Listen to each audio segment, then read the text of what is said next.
할렐루야. 오늘은 은총을 받은 사람이라는 제목으로 함께 말씀을 나누고자 합니다. 오늘 본문에는 무비보셋이라는 사람이 등장합니다. 누군지 아시나요? 무비보셋이 누군지 간략히 설명이 나와 있는 사무엘하 4장 4절을 함께 찾아서 읽어보겠습니다. 사무엘하 4장 4절입니다. 사무엘하 4장 4절 말씀 함께 읽으시겠습니다. 시작. 사울의 아들 요나단에게 다리 저는 아들 하나가 있었으니 이름은 무비보셋이라. 전에 사울과 요나단이 죽은 소식이 이스라엘에서 오를 때 그의 나이가 5살이었는데 그 유모가 안고 도망할 때 급히 도망하다가 나이가 떨어져 저에게 되었더라. 아멘. 네, 누구의 아들인가요?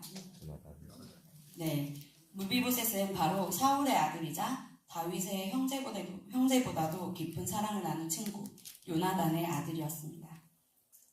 다윗의 전 왕이었던 사울은 다윗을 죽이려고 수많은 노력을 하였습니다. 그러나 사무엘상 마지막에서 결국 사울은 죽고 다윗이 왕이 되었습니다. 다윗은 왕위에 올라간 이후 아주 정열적으로 주변에 있는 국가들을 정리하고 자신의 왕위에 위협이 될 만한 요소들을 제거했습니다. 또 국내를 잘 정비해서 이제 평안을 누리는 때가 왔습니다. 그리고서 다윗이 오늘 본문 말씀 1절에 나오듯 사울의 집에 아직 남은 사람이 있냐고 물어봅니다. 모든 역사에서 새로운 왕조가 시작되면 전 왕조는 다시 왕의 자리를 넘보지 못하도록 말살하는 것들을 보게 됩니다. 직계의 왕족들뿐 아니라 관련 있는 모든 핏줄을 도륙하여 개미새끼 한 마리 남겨두지 않는 것을 보게 되죠. 그래서 사울의 집에 아직 남은 사람이 있는지 확인하는 것이 한 명도 남겨두지 않겠다라는 말처럼 들리지만 곧 이어 다윗은 이렇게 말합니다. 내가 요나단으로 말미암아 그 사람에게 은총을 베풀리라. 여기서 다윗이 쓴 은총이라는 단어는 원어로 헤세드인데 언약적인 사랑을 가리킵니다. 단순히 감정적인 자비 혹은 정치적인 관용이 아니라 하나님께서 하나님의 백성들을 일방적으로 선택하시고 은혜로 그 관계를 유지하시는 하나님이 하나님의 백성에게 부어주시는 무조건적인 은혜를 가리킬 때 쓰는 단어입니다. 그러니 다윗이 요나단으로 말미암아 베풀겠다는 그 은총은 다윗이 요나단과 맺은 언약으로 인해 신실하게 베풀겠다는 자비, 은혜를 의미합니다. 그렇다면 다윗이 요나단과 맺은 언약은 무엇일까요? 사무엘상 20장을 나중에 전부 한번 읽어보시면 좋을 것 같은데요. 사울이 다윗을 죽이려고 혈안이 되어 있을 때 요나단이 다윗을 도와줍니다. 14절에서 16절 말씀을 제가 읽어드릴게요.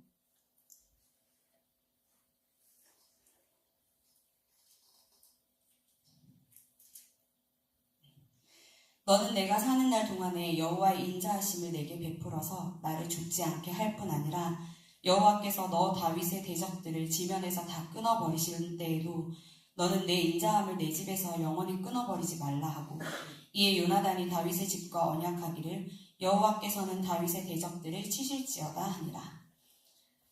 그리고 42절 말씀에 요나단이 다윗에게 이르되 평안히 가라. 우리 두 사람이 여호와의 이름으로 맹세하여 이르기를 여호와께서 영원히 나와 너 사이에 계시고 내 자손과 내 자손 사이에 계시리라 하였느니라 하니 다윗은 일어나 떠나고 요나단은 성읍으로 들어가니라. 이렇게 나옵니다. 요나단이 자기 아버지인 사울이 다윗을 죽이려고 하는 것을 확인하고서 다윗을 너무나도 사랑하여 그를 살 수 있도록 돕습니다. 그리고 이 말씀처럼 이런 언약을 맺었습니다. 요나단은 사울의 아들이었기에 사실은 다음 왕이 될 수도 있는 자리에 있었습니다. 다윗은 그에게 사실은 라이벌과도 같은 존재였죠. 그런데 요나단은 어떻게 다윗을 자신의 목숨같이 사랑할 수 있었을까요? 요나단이 그저 인간적인 우정으로 다윗을 사랑하였다면 이렇게까지 아버지를 배신하고 목숨을 걸면서 다윗을 지키지는 못했을 것입니다. 그러나 요나단이 하나님께서 세우실 왕이 다윗인 것을 깨닫고 하나님의 뜻을 경외함으로 순종한 영적 사람이었기 때문에 하나님 앞에서 언약을 하고 그 언약을 지키기 위해 다윗에게 은총을 베풀었습니다. 그리고 이제 그 받은 은총을 기억하고 다윗이 요나단의 아들 무비보셋을 찾아 은총을 베풉니다. 사울의 집안에 남은 그 사람이 누군지 아직 모를 1절에서 다윗은 요나단과 맺은 언약으로 말미암아서 그 사람이 어떤 사람인지 어떤 환경에 있든지 상관없이 그에게 무조건적인 은혜를 베풀겠다고 말하고, 그렇게 찾아낸 자가 요나단의 아들 무비보셋이니 다윗은 얼마나 기뻤을까요? 다윗은 무비보셋을 불렀습니다. 무비보셋은 전 왕의 손자로 왕의 직계입니다. 자신을 다윗이 찾는다는 소리에 얼마나 두려워서 떨었을까요? 두 발을 다 절더라 하는 말씀처럼 어디로 재빨리 도망칠 입장도 되지 않고, 혹시나 누군가 자신을 이용해서 다윗을 몰아내고자 할지도 모른다고 생각하여 자신을 죽이려고 찾는구나. 그래서 너무나도 큰 두려움에 떨었을 것 같습니다. 그래서 엎드려 절하며 보소서 당신의 종이니이다 하고 말합니다. 아마 벌벌 떨면서 말하지 않았을까요? 아, 오늘 나도 마저 죽겠구나 하며 누가 큰 소리만 내도 까무러칠 것만 같은 극심한 두려움이 몰려왔을 것 같습니다. 그럼 그에게 다윗이 말합니다. 7절 말씀을 함께 다시 읽어볼까요? 사무엘하 9장 7절 말씀입니다. 시작. 다윗이 그에게 이르되 무서워하지 말라. 내가 반드시 내 아버지 요나단으로 말미암아 내게 은총을 베풀리라. 내가 내 할아버지 사울의 모든 밭을 다 내게 도로 주겠고 또 너는 항상 내 상에서 떡을 먹을지라 하니. 아멘. 내가 너의 아버지, 나의 사랑하는 친구, 하나님을 사이에 두고 맹세한 그 언약을 따라 은총을 베풀겠다고 말합니다. 그리고 베풀어주는 그 은총이 그저 그를 살려두는 것뿐 아니라 할아버지 사울의 모든 밭은 도로 모두 주고 거기서 멈추지 않고 다윗의 식탁, 즉 왕의 식사 자리에 초대하여 함께 식사를 하도록 하겠다고 합니다. 그것은 단순히 훌륭한 식사를 제공하겠다는 뜻이 아닙니다. 이 시대에는 함께 식사를 한다는 것은 동등하거나 비슷한 지위를 가진 자들이라는 의미를 가집니다. 즉, 왕족의 대우를 하겠다, 왕과 한 가족이 된 것처럼 특권을 주고 친밀하게 지내겠다고 말하는 것입니다. 무비보셋은 5살의 유모가 데리고 도망가다가 떨어져 두 다리를 모두 절게 되었습니다. 지금 무비보셋에게는 9장 12절에 보면 어린 아들 하나가 있다고 나옵니다. 그렇다면 불편한 몸을 이끌고 숨어 지낸 세월이 짧지 않음을 보게 됩니다. 어떤 삶을 살았는지 자세히 나오진 않지만 아마도 어렵고 힘든 삶을 살았을 것임은 분명합니다. 언제 붙잡혀 지난 왕조의 핏줄이라 죽임을 당할지 모르는 두려움 속에서 늘 긴장하며 편안하지 못한 삶을 살아왔겠죠. 그런 그에게 하나님 앞에서 자신의 아버지와 언약을 맺은 것을 근거로 목숨을 보장하고 재물을 넘치게 부어주고 심지어 신분을 격상시켜주기까지 하니 무비보셋에게는 다윗이 베푸는 그 은총이 얼마나 크고 감격스러웠을지 우리는 상상하기조차 힘듭니다. 그 이후 무비보셋은 항상 왕의 상에서 먹음으로 예루살렘에서 살았다고 성경은 말씀하고 있습니다. 사랑하는 성도 여러분, 무비보셋이 받은 은총을 가만히 들여다보고 있으니 무엇이 생각나지 않습니까? 우리도 이런 은총을 받은 것 같은데 어떠십니까? 죄에 종된 우리가 아직 죄인 되었을 때에 우리를 예정하사 구원을 베풀기로 작정하신 하나님의 의지로 우리는 주님 앞에 불려나오게 되었습니다. 우리가 어떠한 모습인지 어떤 환경인지 상관치 않고 하나님은 은총, 즉 무조건적인 은혜를 베푸셨습니다. 하나밖에 없는 독생자 예수님을 이 땅에 보내셨고 예수님은 죄가 없으시지만 우리의 죄를 대신 지시고 십자가에서 죽으셨습니다. 그리고 사흘 만에 모든 죄와 사망의 권세를 물리치시고 부활하심으로 승리하셨습니다.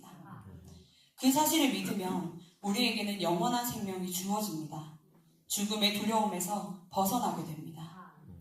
언제 잡혀 죽을지 모를 두려움에 떨던 무비보셋이 다윗에게 나아와 생명을 보장받은 것처럼 우리도 영생을 보장받게 되었습니다. 할아버지 사울의 모든 땅을 돌려받은 무비보셋보다 우리는 더 큰 하나님의 나라를 유업으로 얻게 되었습니다. 다윗이 줄 수 있는 것은 아무리 대단한 재산이라 할지라도 범위가 정해져 있는 땅이라면 우리 하나님은 천지 만물을 지으신 전능자이시며 무엇이든 구하면 주리라 하셨으니 우리는 무비보셋이 받은 것과 비교되지 않는 것을 받았습니다.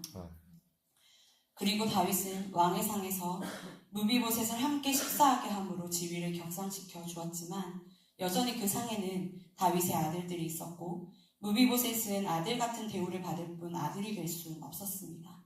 그러나 우리는 어떠합니까? 하나님의 자녀라 일컬음을 받게 되지 않았습니까? 죄의 종이었던 우리를 하나님은 회복시키셔서 당신의 자녀가 되게 하셨고 친히 우리의 아빠 아버지가 되어주셨습니다. 무비보셋은 다윗의 은총에 감격했고 매번 상에 앉을 때마다 오늘 본문 말씀 8절에서 한 자신의 고백을 떠올렸을 것입니다. 이 종이 무엇이기에 왕께서 죽은 개 같은 나를 돌아보시나이까. 사랑하는 성도 여러분, 하나님의 은총을 받은 우리는 어떠합니까?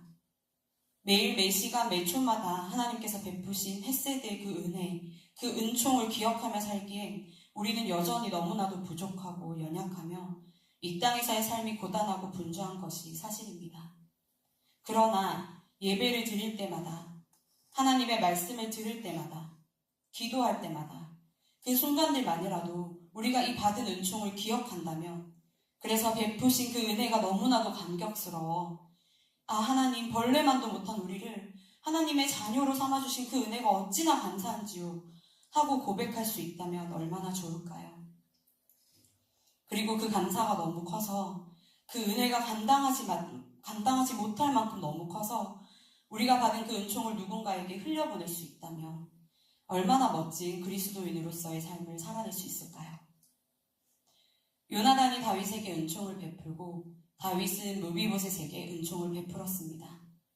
그냥 마음을 주고 위로와 격려를 주는 것이 아니라 요나단은 목숨을 걸고 다윗의 생명을 구해주었고 다윗은 무비보셋의 신분을 변화시키고 자신이 얻은 땅을 돌려주었습니다. 우리가 하나님으로부터 받은 은총은 실질적인 것입니다. 실제로 우리는 죄와 사망의 권세로부터 자유함을 얻었고 실제로 우리는 영원한 삶과 하늘나라의 소망을 얻었으며 실제로 우리는 기도하면 응답하심을 얻었고 실제로 우리는 하나님을 아빠 아버지라 부를 수 있는 권세를 얻었습니다. 그러니 우리도 실제로 하나님께 모든 정성을 다하여 예배를 드리고 실제로 시간을 들여 하나님께 기도하고 실제로 우리의 힘을 다해 교회와 성도들을 사랑하며 섬기고 실제로 세상 속에서 우는 자들과 함께 울고 그들을 도우며 실제로 복음을 담대히 전하는 삶을 살아내야 할 것입니다. 말씀을 마무리하고자 합니다. 오늘 말씀을 묵상하는 가운데 손양원 목사님이 떠올랐습니다. 손양원 목사님은 두 아들을 공산당원에게 잃었습니다. 그러나 그는 아들들을 죽인 안재선을 용서하며 이렇게 고백했습니다. 그를 살려야 하며 그를 용서해야 한다. 그를 사랑해야 한다. 손 목사님은 안재선을 양아들로 삼고 복음을 가르치며 자신의 적과 같은 그에게 은혜와 용서를 흘려보냈습니다. 그 목사님의 용서는 인간의 힘으로는 불가능한 사랑, 곧 은총이 흘러간 증거였습니다.